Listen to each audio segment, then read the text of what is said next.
William James ini punya pandangan tentang identitas. Menurut dia, identitas dalam diri seseorang itu bisa ada 3 jenis yang bisa saling berbeda. Yang pertama, aku menurut diriku. Yang kedua, aku menurut orang lain. Dan yang ketiga, aku yang sebenarnya. Ini beda-beda.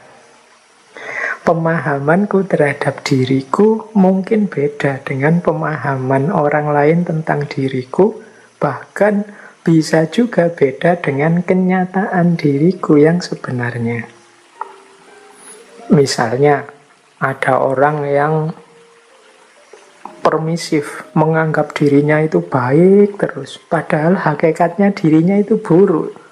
Dirinya itu suka bohong. Tapi dia merasa, kebohonganku itu kan beralasan. Kebohonganku demi kebaikan. Sehingga kebohongan itu dihitung sebagai baik. Sebenarnya kan dia bohong. Sebenarnya dia ini pembohong. Tapi dia memahami dirinya sebagai orang yang baik, mulia. Mungkin orang lain punya pandangan berbeda. Mungkin dia tidak tahu faktanya, cuma ngerti setengahnya, ya dianggapnya, orang ini mungkin terpaksa bohong misalnya. Itu kan beda antara anggapanku tentang diriku, anggapan orang lain padaku, dan hakikat diriku yang sebenarnya. Maka kata William James, ketika 2 orang bertemu, itu sebenarnya ada 6 orang yang hadir. Yang pertama apa? Yaitu pandangan masing-masing tentang dirinya. Jadi kalau 2 orang bertemu, yang pertama ketemu itu pemahaman masing-masing orang. Yang ketemu itu tentang dirinya sendiri-sendiri. Kemudian 2 lagi yang ketemu adalah pandangan masing-masing tentang yang lain. Pandanganku tentang dirimu dan pandanganmu tentang diriku. Ini kan 2. Dan yang ketiga, hakikat yang sebenarnya dari diri masing-masing. Itu kan 2 lagi, berarti 6. Jadi kalau kita ketemu 4 mata, itu sebenarnya yang ketemu tidak 4 mata, tapi 12 mata. Jadi yang 2 orang pertama ini aku menurut diriku masing-masing, 2 orang kedua aku menurut masing-masing kita menurut orang lain, dan yang ketiga aku yang sebenarnya. Ini masing-masing kan 2, jadi 6, matanya 2 jadi 12. Jadi pertemuan 4 mata itu sebenarnya pertemuan 12 mata. Jadi ini menurut William James. Jadi kalau teman-teman nanti berefleksi, memahami diri, coba didalami lagi. Di mana titik beda antara pandanganku tentang diriku sendiri dengan diriku sendiri yang sejati dengan pandangannya orang lain terhadap diriku. Ini bisa jadi beda-beda. Nah, menarik kalau teman-teman bisa mengajak teman yang lain, misalnya punya teman akrab, diajak berefleksi tentang diri masing-masing. Kira-kira menurutmu aku itu seperti apa sih? Kalau menurutku aku itu seperti ini, kalau menurutmu sama enggak seperti itu? Nah, nanti tinggal dilanjutkan sebenarnya aku itu seperti apa. Jadi bisa sesama sahabat mungkin saling membantu mengenali diri. Kalau dalam ilmu psikologi itu tentang pengenalan diri itu kita dikenal ada 4 wilayah. Ada wilayah yang terbuka, ada wilayah yang tersembunyi, ada wilayah buta, dan ada wilayah yang tidak diketahui. Jadi ada wilayah open, ada wilayah blind, ada wilayah hidden, dan ada wilayah unknown. Wilayah open itu, wilayah yang terbuka itu sesuatu yang orang tahu, aku juga tahu. Misalnya, saya itu cerewet. Aku tahu aku itu cerewet. Orang lain juga tahu kalau kita itu cerewet misalnya. Nah, ini I know. Others juga know. Tapi ada wilayah yang hidden, tersembunyi. Wilayah tersembunyi itu yang aku tahu, tapi orang lain tidak tahu. Misalnya kita sendiri di kos. Aku tahu, aku itu kalau bangun tidur mesti kesiangan. Tapi karena aku di kos sendirian, tidak ada yang tahu. I know. tapi others don't know. Nah, ini namanya wilayah hidden. Ya nanti kalau kita ceritakan ke orang lain jadi tahu. Ada wilayah blind. Wilayah blind itu wilayah buta yang kita tidak melihat itu. Ini wilayah yang I don't know. Aku tidak tahu. Tapi others know. Orang lain tahu. Ini untuk hal-hal yang tidak kita sadari. Misalnya kita itu mudah tersinggung kalau pas lapar misalnya. Kita mungkin tidak perhatian dengan itu. Pokoknya tidak sadar saja. Kalau lapar kita tersinggungan misalnya. Nah, ini orang lain mendeteksi. Wah, anak ini kalau lapar mengerikan ini. Kita tidak tahu. Orang lain tahu. I don't know. Tapi others know. Itu namanya wilayah blind. Nanti ada wilayah unknown. Wilayah unknown itu orang lain tidak tahu. Aku juga tidak tahu. Ini perlu pendalaman untuk menggali. Yang mungkin perlu waktu juga untuk mengenali. Ternyata aku ini bisa itu, punya kualitas ini. Itu wilayah unknown. Ini kita perlu kontemplasi, perlu refleksi lebih dalam. Boleh nanti kalau ada teman, ada sahabat saling menilai, kalau yang sudah punya pasangan mungkin bisa suami istri atau teman sakos yang di kamar itu saling mengenali diri. Jadi coba ditulis ya yang kamu ngerti tentang aku. Nanti aku nulis yang aku ngerti tentang kamu. Nanti saya juga nulis aku tentang aku, kamu nulis juga tentang dirimu. Nanti kita cross check sehingga kita bisa mengidentifikasi mana yang open, mana yang hidden, mana yang blind. Nah setelah itu monggo masing-masing melakukan muhasabah, refleksi, kontemplasi sendiri-sendiri untuk menggali siapa tahu ada wilayah yang unknown, yang tidak diketahui. Ini salah satu jalan kita untuk memahami diri, mengenali diri, membangun identitas. Baik, jadi itu isu yang lain dalam kita memahami diri, mengenali diri, membangun identitas diri. Kita lanjutkan. Nah, penting juga saat kita melakukan self-identity, ada isu lagi yang banyak ditekankan oleh para filosof, yaitu terimalah diri kita sendiri. Mari kita menjadi diri sendiri. Ini menjadi isu di banyak hal. Misalnya ada kalimat dari Lao Tzu itu. Misalnya, angsa itu tidak perlu mandi untuk membuat dirinya putih. Demikian juga engkau tidak perlu melakukan apapun, engkau hanya perlu menjadi dirimu. Nah ini kalimat dari Lao Tzu. Jadi berarti apa? Memahami diri itu bukan kok terus menipu diri. Tapi yuk jadi diri kita sendiri saja dulu. Kita pahami potensi-potensi, kelebihan-kelebihan kita. Dan itu yang kita hidupkan. Jangan takut atau jangan banyak terpengaruh oleh hal-hal di luar diri sampai kita melupakan hakikat diri kita yang sejati. Jadi the snow goose need not bath to make itself white. Neither need you do anything but be yourself. Jadi angsa itu tidak perlu mandi untuk membuat dirinya jadi putih.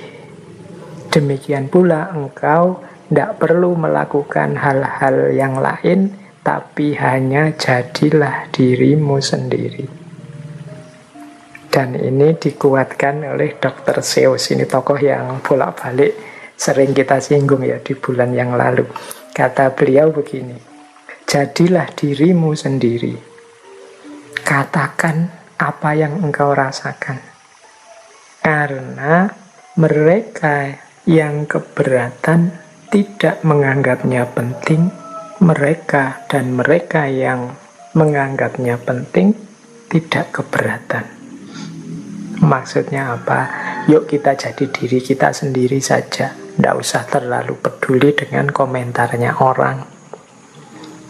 Orang yang peduli dengan kita itu tidak akan banyak berpikir, dia pasti menerima apa saja yang kita lakukan, kita katakan.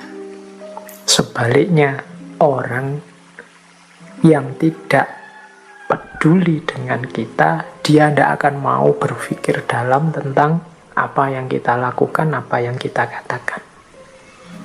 Jadi, berarti apa? Tidak usah tergantung pada komentarnya orang. Tidak usah tergantung pada pikiran-pikirannya orang yang tidak selalu relevan.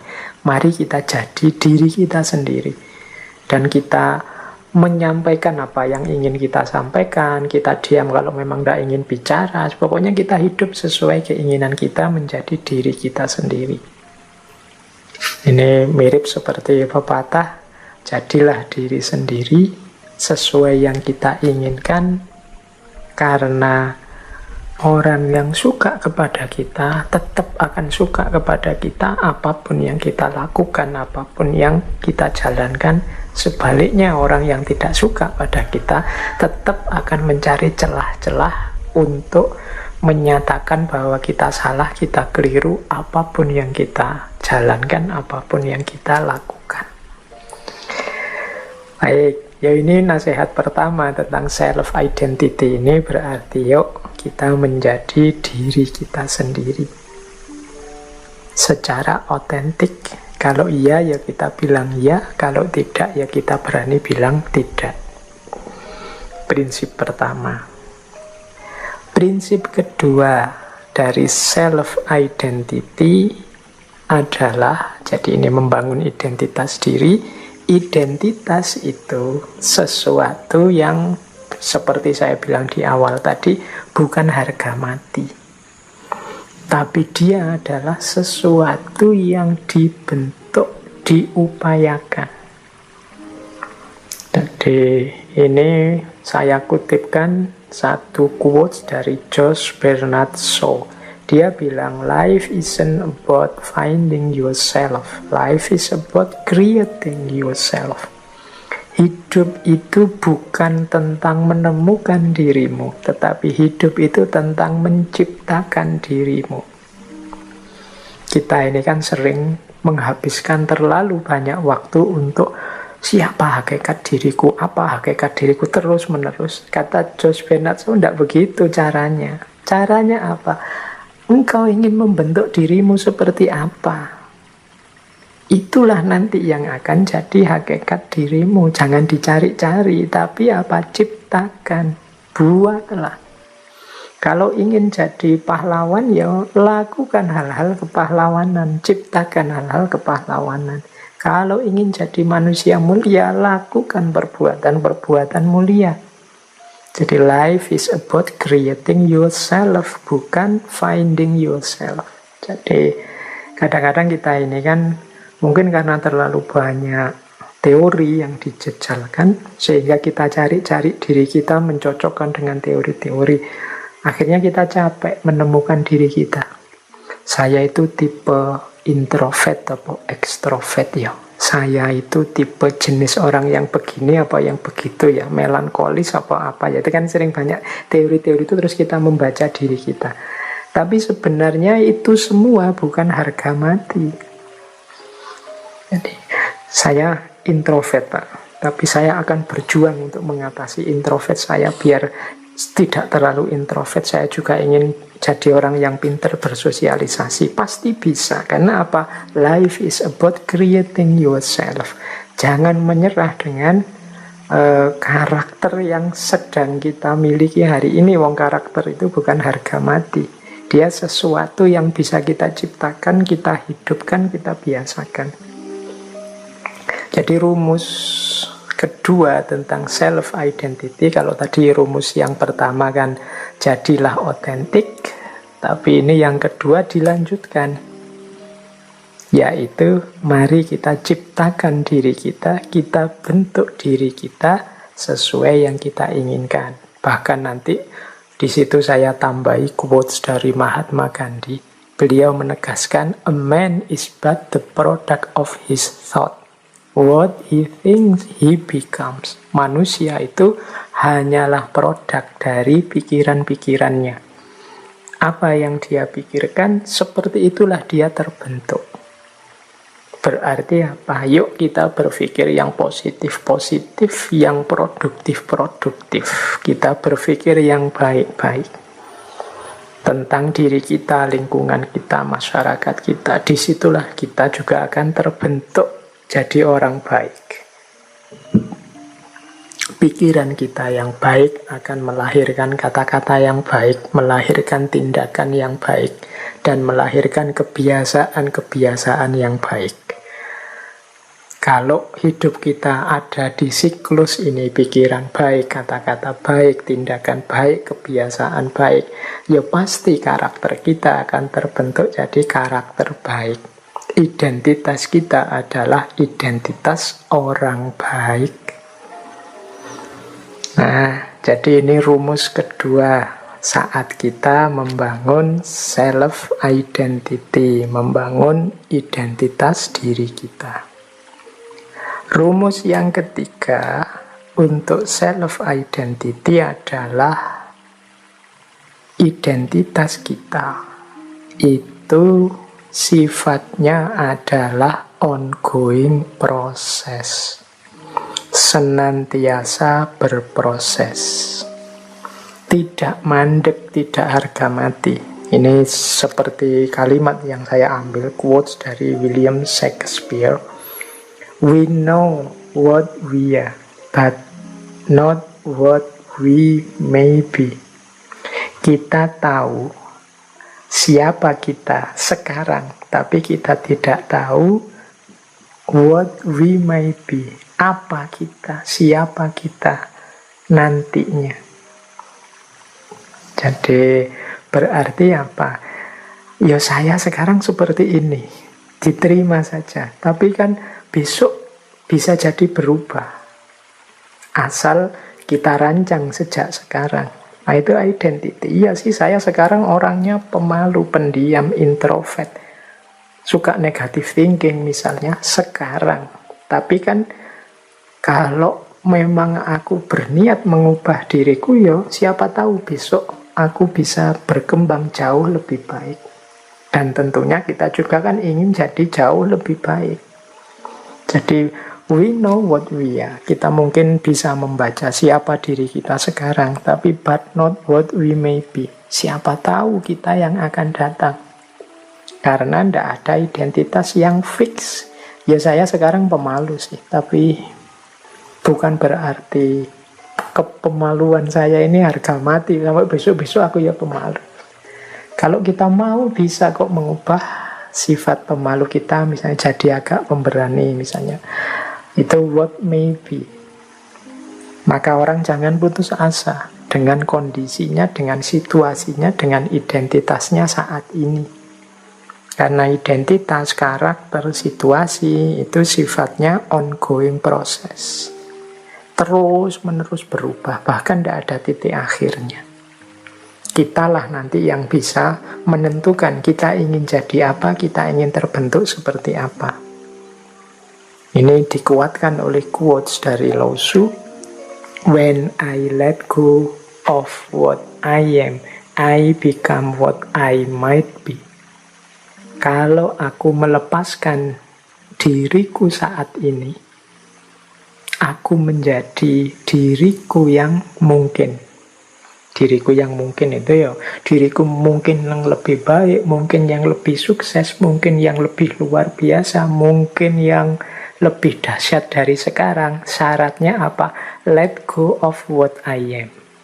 Berani melepaskan, berani keluar dari zona nyaman saat ini, berani out of box. Nah, maka akan ketemu dengan what I might be. Jadi identitas itu bisa bersifat ongoing proses. Bisa berubah terus-menerus. Tidak ada yang pasti, tidak ada yang eksak terus-menerus begitu. Wong, seperti sering saya jelaskan kan, hidupnya manusia itu serba dinamis, berubah. Maka we know what we are, but not what we may be. Kita tahu siapa diri kita sekarang, tapi Seperti apa kita besok, kita tidak tahu. Semuanya tergantung kemauan, keinginan, dan keseriusan kita dalam menjalani hidup, mengkonstitusi diri kita. Baik. Nah, ini waktunya tinggal sedikit. Ada quotes menarik dari Mahatma Gandhi lagi. Dia bilang begini, the best way to find yourself, the best way to find yourself is to lose yourself in the service of others. Cara terbaik untuk menemukan dirimu adalah dengan cara melenyapkan dirimu dalam melayani yang lain, dalam berbuat baik pada yang lain. Nah, ini quote terakhir dari Mahatma Gandhi. Ini mungkin kita pahami sebagai strategi alternatif ya. Mungkin kita kesulitan untuk membentuk diri kita. Ya sudahlah, ada jalan pintas, yaitu apa? Lakukan kebaikan untuk orang lain. Anggap saja dirimu hilang. Dirimu hilang itu kikis egoismu jauh-jauh, kikis egomu dalam-dalam, abdikan dirimu untuk yang lain. Ya paling tidak dengan melakukan itu akan terbentuk diri kita sebagai orang yang baik, orang yang tulus, orang yang bernilai penting di tengah masyarakat. Jadi kita kan sulit, Pak saya itu siapa ya Pak? Saya itu cirinya apa ya Pak? Kelebihan saya apa ya Pak? Kekurangan saya apa ya Pak? Kita kan sering begitu, terus capek membaca buku kiri kanan. Sudahlah, kalau tips dari Mahatma Gandhi, lakukan saja kebaikan-kebaikan semampumu. Mungkin awalnya agak memaksa diri, tapi lama-lama seperti itulah kalian akan terbentuk. Jadi apa? Jadi orang yang baik. Jadi orang yang melakukan banyak kebaikan untuk sesama. Otomatis di situ kita eksis, kita bernilai penting. Tadi kan kita merumuskan identitas macam-macam itu kan untuk menegaskan diri, menunjukkan kita ada, menampilkan betapa pentingnya diri kita, kan begitu.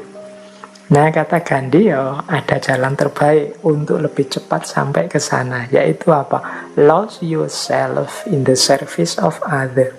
Lakukan kebaikan sebanyak mungkin, semampumu untuk orang lain.